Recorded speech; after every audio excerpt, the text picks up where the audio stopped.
Troisième réalité qu'il faut que tu notes ce soir dans l'histoire d'Abraham, c'est que l'épreuve de ta foi sera toujours proportionnelle au niveau de ton appel et de la mission que Dieu te donne. Abraham avait une grande destinée. Il dit, je rendrai ton nom grand et ta postérité sera aussi nombreuse que les étoiles du ciel et que la poussière de la terre. Donc, Abraham devait être le père d'une multitude. C'est devait être le père de plusieurs nations par la suite. Il avait un grand appel. Donc, plus ton appel est grand, plus Dieu t'appelle à faire des grandes choses, plus ton épreuve ne sera pas facile. Beaucoup ne comprennent pas. Plus ta mission sera grande, plus la foi sera éprouvée. Donc il y a un équilibre dans toutes ces choses. Dieu n'aurait jamais permis qu'Abraham vive ces grandes choses s'il n'avait pas réussi le test de sa foi, l'épreuve de sa foi. Toutes ces promesses que Dieu a faites à Abraham devaient être scellées ce jour où Abraham a réussi à cette épreuve. Donc à chaque fois que tu recevras une promesse de Dieu, sache qu'il y a l'épreuve qui va avec. Il dit que tu seras un grand serviteur de Dieu, mon frère. Il y aura un certain genre d'épreuve que tu devras traverser et surmonter pour passer à un autre palier. Amen. Donc ta foi sera éprouvée. Tu dis que tu aimes Dieu avec la bouche. J'aime Dieu, je chante Dieu. Mon frère, c'est dans les épreuves là qu'on verra si c'est vrai. C'est dans les épreuves là qu'on saura si c'est vrai. Est-ce que tu vas rester avec Dieu? Est-ce que tu vas supporter avec Dieu? Dans toutes les situations, est-ce que tu demeureras avec Dieu? C'est trop facile. Ah, je suis une femme de foi. Hein. Ça fait 5 ans que je prie quand tout va bien. Mon frère, la foi commence même quand Dieu ne répond plus. Quand tout semble fini. Quand tout est perdu.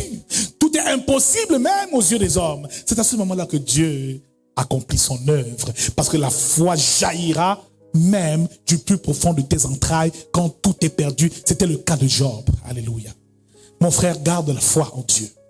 La foi est la chose qui te donnera la supériorité sur tes ennemis et la domination, la réussite et la victoire dans toutes les batailles au nom de Jésus-Christ. Mon frère, si tu as un grand appel, c'est encore pire si tu t'appelles à être serviteur de Dieu, tu n'auras pas de petites épreuves.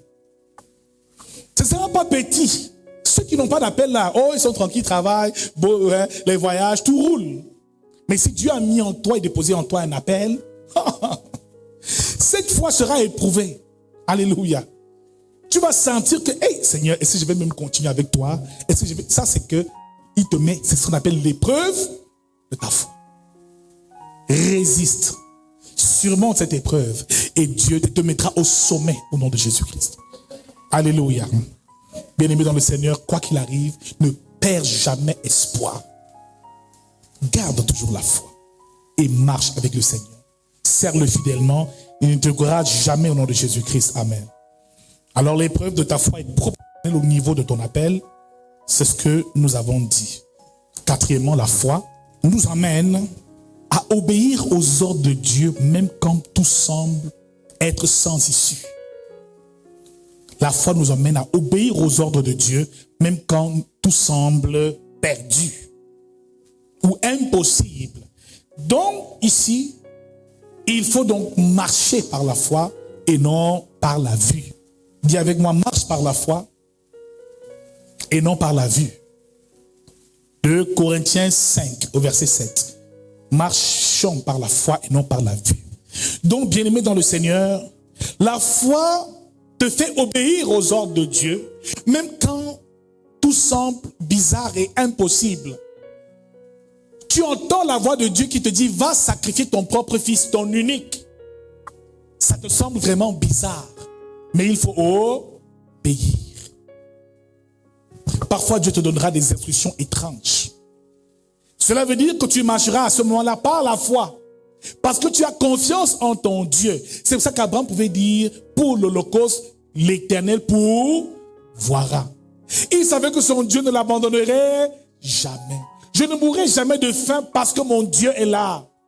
Il ne sommeille ni ne dort. Il nourrit les oiseaux du ciel et moi, il me nourrira toujours. Je ne manquerai pas de pain parce que j'ai confiance en sa capacité à me nourrir. Je serai toujours prospère parce que Dieu veut la prospérité de ses enfants. Mon frère, ma sœur, Il y a parfois des choses que Dieu te fera faire, qui semblent étranges, mais la foi te fera aller jusqu'au bout, même si tu sembles perdu. Alors marche par la foi et non par la vue. Même si tu n'as pas encore d'argent, tu marches à pied. Tu sais que Dieu t'appelle à une grande destinée. Si tu as reçu sa promesse, sois-en sûr, elle s'accomplira. Mais ne regarde pas à ce qui est apparent. La foi doit te faire voir les choses spirituellement et non physiquement et matériellement. Ne tiens pas compte de ce que tu vois, mon frère, parce que ce que tu vois peut te faire paniquer. Tu as dit que je serais un grand serviteur de Dieu, mais jusqu'aujourd'hui, tu as une toute petite église. Les années ne font que passer. Tu peux te décourager et passer à autre chose, mais là, tu n'auras pas réussi l'épreuve de ta foi. Il te dit, tu seras un grand homme d'affaires. Tu vas réaliser beaucoup de choses, tu seras même multimilliardaire. C'est la promesse de Dieu. Si elle tarde, sache qu'elle s'accomplit, elle s'accomplira. Mon frère, ma soeur, c'est compliqué, mais il faut simplement marcher par la foi et non par la vue. Alors la vue, ce sont les sens. Les sens qui nous trompent. L'huile, l'odorat, parce qu'on voit ceci, c'est beau, ça veut dire que non. La vue peut nous tromper. Quelqu'un peut être pauvre en ce moment ou manquer d'argent, mais être un milliardaire dans 5 ans. Donc, en chaque enfant de Dieu, il y a un roi, il y a un prince du royaume. Ne néglige jamais personne. Le potentiel est en chacun de nous. Alors, par la foi, cela s'accomplira. Si tu te limites à la vue, tu vas te décourager et retourner encore aux saletés et aux choses abominables. Comme le chien, ses vomissures. 5e leçon de ce texte. La foi te fera prendre des risques. La foi te fera sortir de ta zone de confort. La foi implique un grand sacrifice. Abraham a fait un grand sacrifice. La femme à la perte de sang a pris un risque en touchant le vêtement de Jésus. Elle qui est impure, toucher un homme aussi pur, c'est un risque. Bartimée a crié, oh fils de David, aie pitié de moi. Et quand il s'est approché de Jésus, il a guéri de sa cécité, de la vue. Mon frère, tu ne peux jamais manifester la foi quand tu restes dans ta zone de confort. Tu viens à l'église à certaines heures, toujours en retard. Tu pries quand tu peux.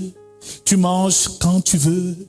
Tu viens quand tu veux. Tu donnes à Dieu ce que tu veux. Mon frère, pour pouvoir bouger le ciel et manifester les actes de foi, il faut prendre des risques. Ça doit te coûter. Coûter ton sommeil. Coûter ton argent. Coûter peut-être même ton expertise.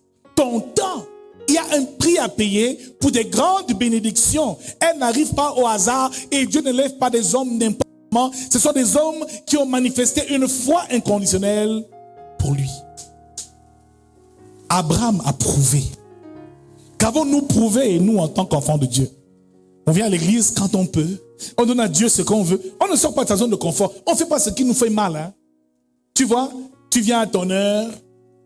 Avant de dormir, tu fais ta petite prière de 5 minutes. Ah, tous les jours la même chose. Mon frère, quand tu veux monter dans la foi, il faut comprendre qu'il y a un niveau dans la prière qu'il faut atteindre. Mon frère, on dit veiller et prier. Donc il y a un temps où tu dois prier, mais aussi un temps où tu dois veiller sur ta prière. Mon frère, cesse de dormir. Reste accroché à la parole. Garde et maintiens le zèle. Sois utile dans la maison de Dieu. Manifeste le zèle et manifeste la foi. La foi nous parle aussi de l'obéissance. Abraham a obéi. Alors si tu veux manifester la foi et dire que Dieu t'a donné une grande portion de foi, c'est à obéir à sa parole. Avant de passer au 6e point, dis à quelqu'un, quitte ta zone de confort. Sors de ta zone de confort. Si tu veux avoir ce que tu n'as jamais eu, fais ce que tu n'as jamais fait. Alléluia. Tu vois, tu viens à l'église t'asseoir ici, on prêche, tu écoutes, tu es béni, n'est-ce pas?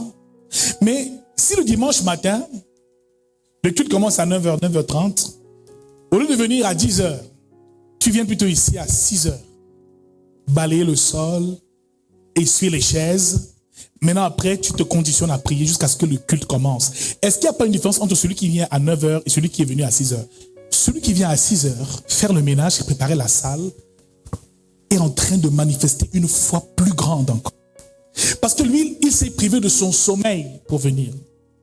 Celui qui vient à pied et quitte d'Etoudi ou de Messassi, je ne sais pas où, à pied pour arriver juste ici et au culte à 9h30 le dimanche. Et toi qui habites juste ici à côté, qui vient en retard, qui manifeste une plus grande foi?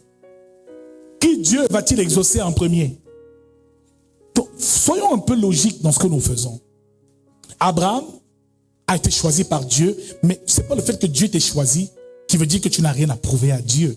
Il a fait ses preuves. Jésus même a fait ses... Il est mort à la croix, il a enduré des choses abominables, il a prouvé qu'il était digne de rompre les sceaux. Il est l'agneau de Dieu qui ôte le péché du monde. Ce n'est pas pour rien que Jésus a ce titre, hein. Il a été élevé. C'est parce que Jésus l'a prouvé par la foi qu'il a manifesté sur terre. Il s'est sacrifié par amour pour nous. Sa foi était grande. Mon frère, il n'y a pas de foi sans sacrifice. On ne te raconte pas d'histoire. Amen. Sacrifice dans l'offrande que tu dois ressentir. Que là, c'est un acte de foi que tu as posé. Sacrifice dans le temps que tu passes dans la présence de Dieu. Sacrifice dans ton service pour Dieu. On doit ressentir que tu souffres pour les âmes et pour le salut des âmes. Et pour cela, Dieu t'élèvera au nom de Jésus. Sixième point, nous terminons. Dieu ne te demandera jamais ce que tu n'as pas. Ce qui veut dire que tu ne seras jamais tenté au-dessus de tes forces. Quand il demande à Abraham son fils Isaac, Isaac était là. Amen. Isaac était là, il existait. S'il te demande de faire quelque chose pour lui, cela veut dire qu'il sait qu'en toi tu as les capacités pour le faire. Amen. Il te dit, je veux que tu sois mon serviteur. Oh Seigneur, moi je suis homme d'affaires, je n'ai avec l'église. Non, tu peux le faire. Il te dit, va prier pour les malades. Il sait que tu peux tout ce que Dieu te demandera de faire comme sacrifice, tu peux le faire. C'est en toi et Dieu se rassurera de cela. Alléluia. Il ne t'éprouvera jamais au-dessus de tes forces. Voilà donc quelques leçons essentielles qui nous enseignent un peu sur la foi qu'a eu Abraham et les raisons pour lesquelles il a été appelé le père de la foi. Mon frère, nous allons développer à partir de ce jour une foi si grande que le ciel va bouger en notre faveur au nom de Jésus.